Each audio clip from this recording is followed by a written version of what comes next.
तर रामराम मंडळी, आज एकदम झणझणीत कोल्हापुरी गाजर, बीट, फरसबी, शिमला, फ्लावर, वाटाणा सगळं घ्या म्हणजे भाज्या. नंतर गरम मसाला, हक्की धने, जिरे, काळी मिरी, लवंग,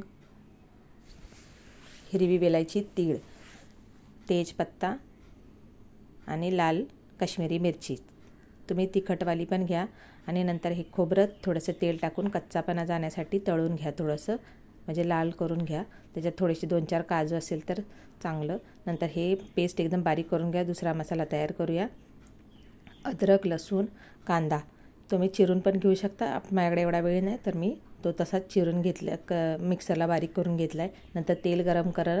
तेलामध्ये ते चांगलं फ्राय करून घ्या. अगदी तेल सुटेपर्यंत कांदा परतायचा. नंतर त्याच्यामध्ये ॲड करायचा जो आपण हळद आणि मीठ ॲड करायचे. आणि नंतर जो आपण मसाला बनवलेला आहे मिरचीचा वगैरे तो टाकून घ्यायचा. त्याला तेल सुटल्यानंतर आपण टमाटरची पेस्ट टाकणार आहे.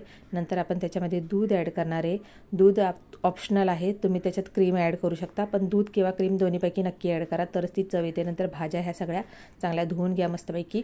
आणि त्याच्यामध्ये काय करा, उकळत्या पाण्यामध्ये अर्ध्या शिजवून घ्या, जास्त शिजवायचं नाही आहे त्याला. नंतर पनीर पण तुम्ही चांगलं परतून घ्या. हे पनीर माझं घरचं त्यामुळे थोडंसं तेल तडतड करते, पाण्यासारखं उडतं आहे.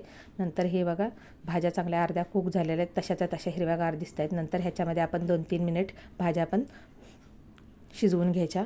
2-3 मिनिट भाज्या शिजवून घेतल्यानंतर तुम्ही त्याच्यात थोडंसं बटर असेल तर चांगलंच बटर टाका आणि कोथिंबीर टाका. आणि मी माझ्या चॅनलवरती नानची रेसिपी, त्या नानबरोबर खा. रेसिपी आवडल्यास लाईक, शेअर, सबस्क्राईब करायला विसरू नका ताईला.